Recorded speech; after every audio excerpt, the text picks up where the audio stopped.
So I thought today we would return to Lookin magazine. If you haven't seen my previous videos on Lookin magazine, how many times am I going to say Lookin magazine? Lookin magazine back in the 1970s was, a almost essential buy-in. It was the Junior TV Times, and it was a magazine that had a mixture of articles on sport and science, pin-ups, quizzes. But the reason us oiks were buying it was that there were comic strips in it. It was a comic magazine. Um, and the subjects were always from ITV shows, never BBC, ITV shows, whether it was homegrown ITV programs. You could have comedy programs like, Benny Hill, Man About the House, dramas like Follyfoot, Black Beauty, or imported shows from the States. Space 1999, Man from Atlantis, Buck Rogers here, you know. So, and I know for me, but I'm sure for an awful lot of kids, you were buying it for the comic book strips. You weren't buying it for the pin-up of whatever footballer was in at that moment. Certainly not for me. It was the comic strips and the comic strips alone. So, what I thought would be fun today is to buy up two issues.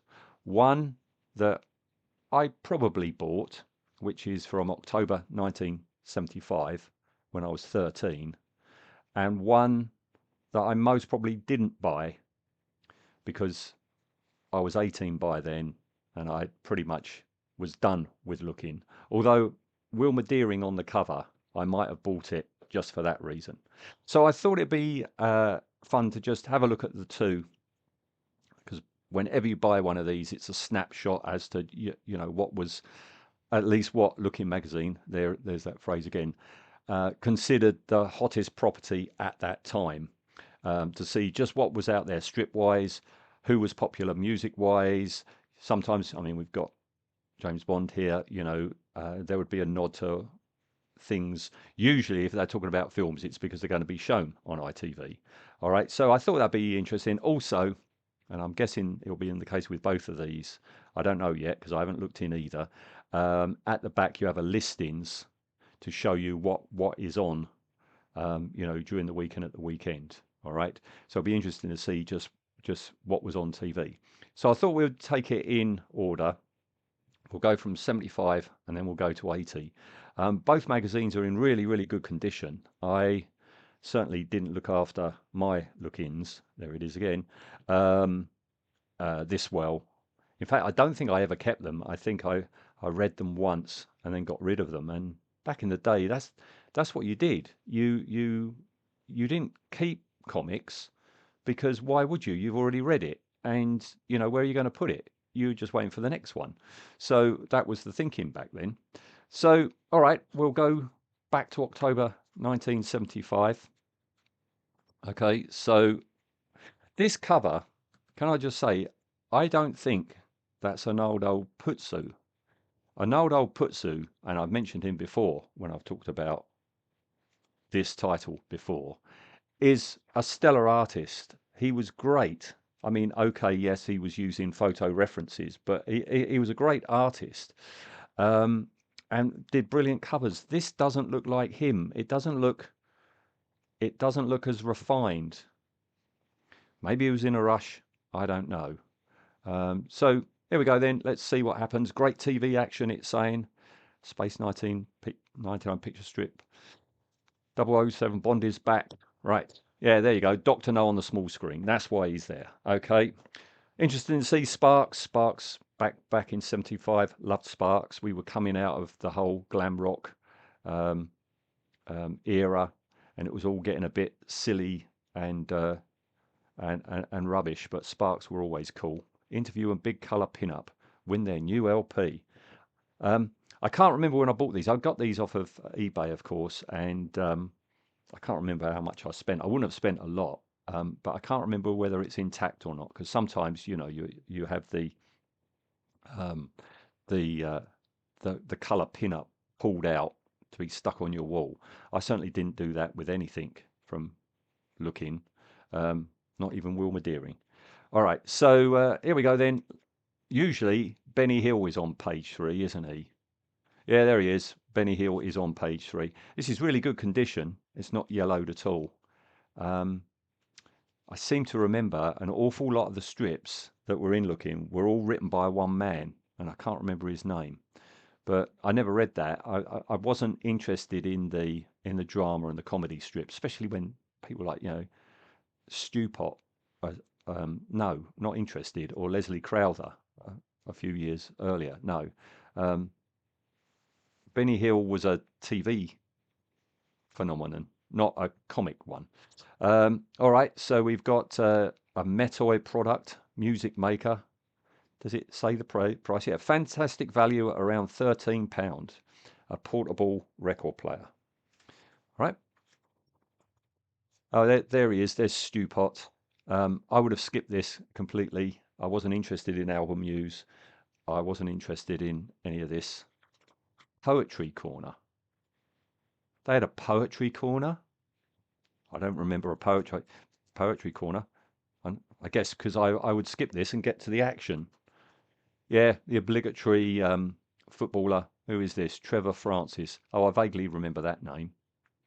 Couldn't tell you anything about him or who he played for. All right, Jim Burns on Space 1999. Amazing as ever. Something I'm going to do one day is I've got the Space 1999 comic strip collection from the Jerry Anderson store, and some of the stories, like this one, you have things happening in it that you either would never see in the TV show or you wouldn't want them to attempt. I mean, all these giant ants. There's far more outrageous notions than that in that book. I might one day do a thing on that book. It's always interesting also to see the artists' interpretations of the actors. We've got Paul Morrow, we've got Victor there, and also how they attempt the Eagles. Because some artists are better than others. It's much like artists trying to draw a Star Wars stormtroopers. Some of them are better than others, but Jim's pretty good here. Um, yeah, if you want to make some snickerdoodles, I guess they're cookies. Advert for Subutio. This is Get Some In, a comedy show I never found funny. I know my friend Ian used to like it, but he always likes a man in uniform. Man About the House. I watched it because my mum watched it, but never particularly found it very funny. So why would I watch a comic strip adaptation? Oh, here we go. Oh, look at this. Double-barreled. Airfix and Sparks. Airfix Multipose. I know yeah, it's Multipose. I remember that artwork. That's the Multipose kits. They were great because you got a chest, you got legs, separate arms, separate heads, separate weapons, and you can make them up however you want. They were great, Multipose. Um, Bless them, still going. I follow them on Instagram. They've just been here in the UK. They're doing like a European tour. Still going. Love them. Look, I can actually. Shall I do it? Do I dare do it? My wife's out at the moment. Do I dare take this out and stick it on our bedroom wall?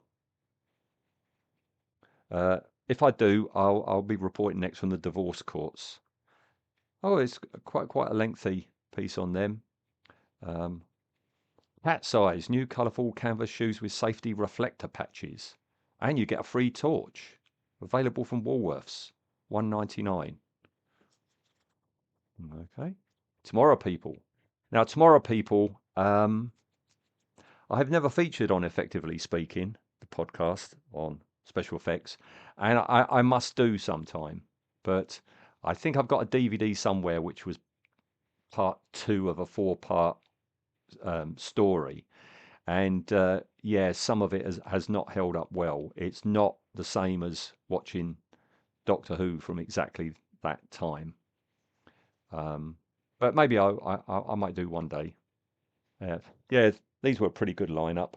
They had like a revolving door of members, but that was a pretty good lineup. That's not a bad likeness of him. It's Tyso, isn't it? Yeah, Tyso. What we got next? Bond on the box. Look at this. That's obviously not Sean in James Bond. What are they talking about? It's been shown on television, all areas except Ulster, this coming Tuesday, October 28th. So it's one advert basically for the James Bond film. Yeah, $6 million man. I mean, that's one of the reasons I used to buy it was I love $6 Million Man, and I have ummed and ahed about getting the DVD box set, but then one of the channels over here started showing them, and I tried watching them, and they're almost unwatchable.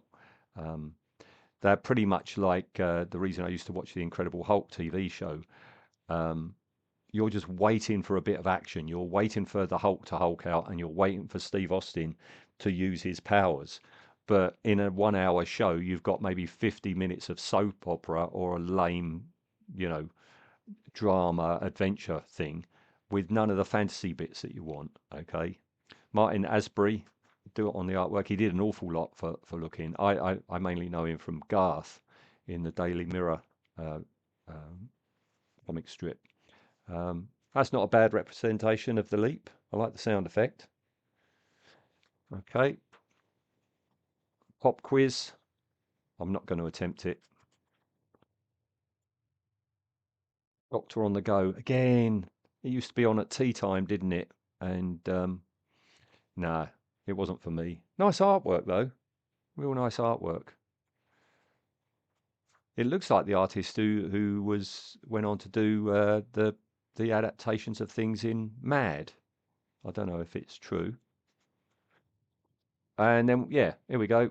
Um, so find my region, which would have been, where are we? It might have been Thames, it might have been Southern. Yeah, let's go with Thames. What was on that week? Saturday scene. I don't remember Saturday scene.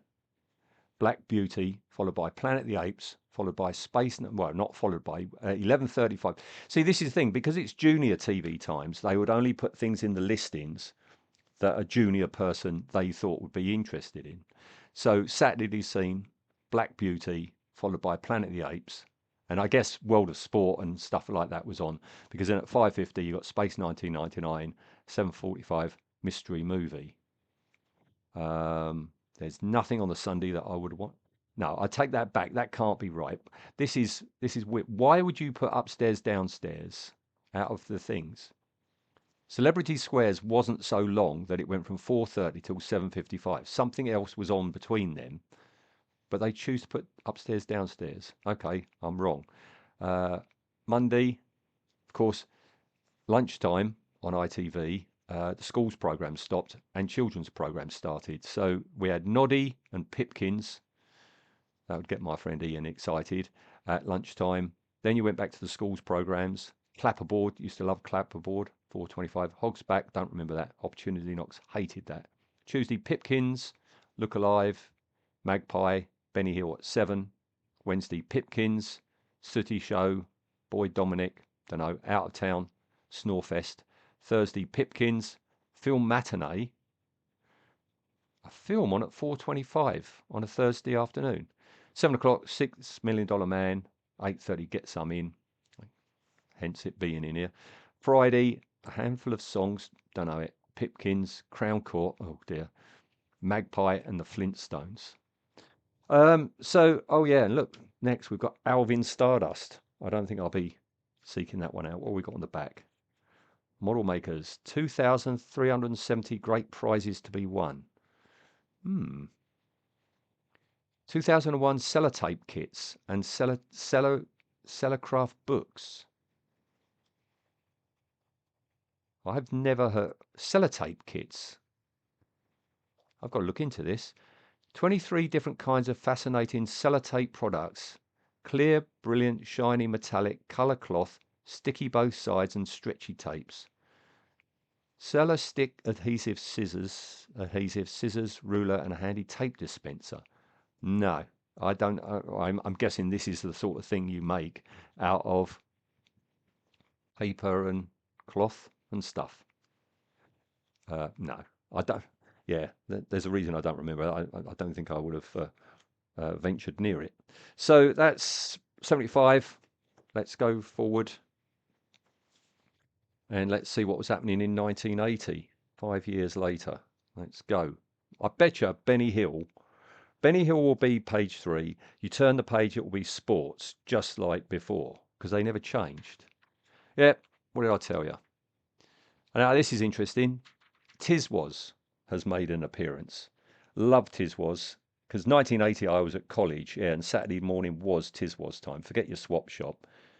I wonder if we'll see more. Oh, that'll be a thing, to have Wilma and Sally James in the same issue. Right, so yeah, not interested in Benny. Sorry, Benny. See, same thing again. You turn the page, stew pot, and the quiz in exactly the same place. Have we got sports next? No, we haven't. Flexi Pop. Your free jam record will only be available on Flexi Pop. How much would that be worth now? Because yeah, flexible discs, and they were recorded exclusively. The Squad. This is something that was on Thames TV at 4:45. No. Oh, it's all about boys learning to be policemen. No. Here we go. Buck Rogers. That looks like Martin Aisbury. Yes, it is. So Martin's moved on from $6 Million Man. Buck Rogers is a new thing. And so Martin switches over. That's a really good shot of the Starfighter there. It looks like he's had colour reference photos as well, because the rainbow banding has been represented. So yeah, that looks quite fun. I don't think there's ever been a collection of Buck Rogers, but okay, they've collected the Space 1999 ones, but there are so many strips, genre TV show strips that were in looking. I think they're crying out to be collected.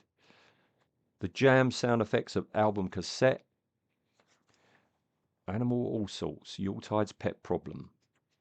Oh, that's something about a pet is for life. Another baking recipe. Wurzel Gummidge. Never, ever, ever like Wurzel Gummidge. No. John Pertwee, you're Doctor Who, you're Whodunit, and you're the Scottish scientist in Carry On Screaming. Oh, now what is this? Fireball XL5 and Dandare. I didn't know this was coming. Oh, sorry. Didn't even notice the Smurfs. I saw Steve Zodiac and ignore the Smurfs. Yeah, because the Smurfs were big then. Does it say on the front that there's a thing about? No. Oh, I guess this is it, isn't it? Color Center, Space Heroes Through the Ages. That's this. Yeah, I guess so. Well, it's going to be interesting what heroes. Ah, that's weird. They're talking about Barbarella. Barbarella gets a mention in Look In. Dandare, Fireball XL5. Well, that's not bad. Let's just get them all in. That's pretty good. I like the acknowledgement that there were incarnations before. That's very good. There's old John. Good to see Ed Bishop. Ah, brilliant. And Captain Kremen. Where else would you see Captain Kremen alongside Captain Kirk? And Blake Seven even gets a look in. Now, that's weird. Blake Seven, a BBC programme, gets a mention in an ITV magazine. Does it say anything else? Just looking around for the word Blake Seven. Oh, here we go. We mustn't forget the other series which began back in the 60s and continues to enthrall viewers today, namely Doctor Who. The concept may owe something to H.G. Wells' Time Traveller, but it remains one of the most imaginative shows around, and a fan club's as staunch as the BBC's other big winner, Blake Seven. Well, I never thought I would see that. Them actually acknowledging Doctor Who and Blake Seven and that they are successful. I I just thought nothing BBC was ever mentioned. I guess I'm wrong there as well. Oh, oh, we have a coupon cut out. Whoever originally had this wanted to win an Atari video system and Space Invader cartridge. I wonder if he won it or she won it. But yeah, that's gone. So we've lost a bit of Charlie's Angels, but not bothered. How to play darts? Really? You buy this when you're 7 and you're going to read that, I don't think. FX Snap and Glue, yeah. I vaguely remember them, but it was a car kit, not interested. Sapphire and Steel, this is Arthur Ranson, of course, who went on to do so much stuff for 2000 AD, like Judge Anderson. He had a knack of using photo references. That is that Frankie Howard? That enough looked like Frankie Howard to me. He uses photo references, and it was strange because I mean, obviously that's Joanna Lumley. Is that Michael Holden? But sometimes the character would change visually because he used a different photo source. Um, oh, hang on, that Arthur, what are you doing? That's the scary woman in the House on Haunted Hill, isn't it? The William Castle film from the 50s. The dummy witch woman that trundles out and scares everyone. It's a classic photo. He's even done the hands. That's the woman from House on Haunted Hill. And then he's used somebody else for the next frame of that person. That looks like Terence Stamp. That's interesting. They should collect that, Sapphire and Steel, you know? House on Haunted Hill. Looks a bit like Roger Daltrey, the way he's painted him. I think it's the hair. Oh, look at that. What a beefcake. Look at him. Gilles Gerard. With all his stats.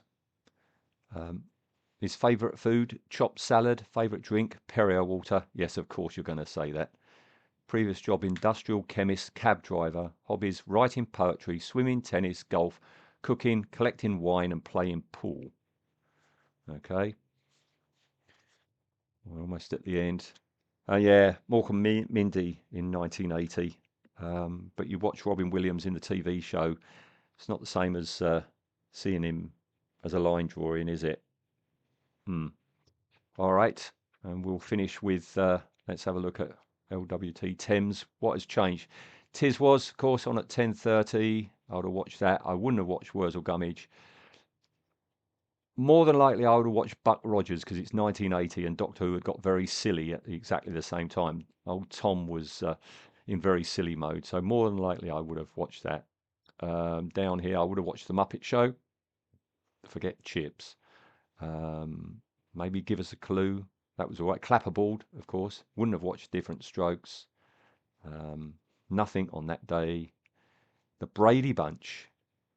They were still showing the Brady Bunch in 1980. Frankie Howard, 8 o'clock. If I could, I would have watched that. Blimey, there's a show you don't see mention of anymore. Salvage One, that short-lived science fiction show. And that's about it, really. There we go. The following week, it would have been ABBA. But yet again, Buck Rogers. I guess Buck Rogers was real popular at the time. So, yeah, do loads of features. And what do we end up with? Okay, just a load of games that you can buy. Spears games. So there we are. A little blast from two pasts, 1980 and 1975. Good fun. I'm going to go now and have a read of the strips that that attract me, would have attracted me back then and attract me now. All right, I hope you found that interesting and see you next time.